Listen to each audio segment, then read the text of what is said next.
நீதான் தெரியும்ல நம்ம பிரியமானவள் போகும்போதெல்லாம் எவ்வளோ ஃபேன்ஸ் அவ்வளோ இருந்தது. நான் இப்போ at present out of field. அதனால என் பேர் சொல்றதுக்கு அவனுக்கு ஏதோ அசிங்கமாயிடுச்சுன்னு நினைக்கிறேன். அதனால என் பேரே சொல்லலடி. எனக்கு அது ரொம்ப கோவம்.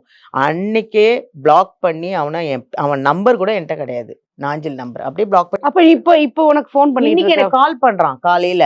நான் என்னடா இது யார் நம்பருன்னு பார்த்தா ட்ரூ காலர்ல நாஞ்சில் விஜய் வந்தது. என்னப்பா சொல்லுப்பா.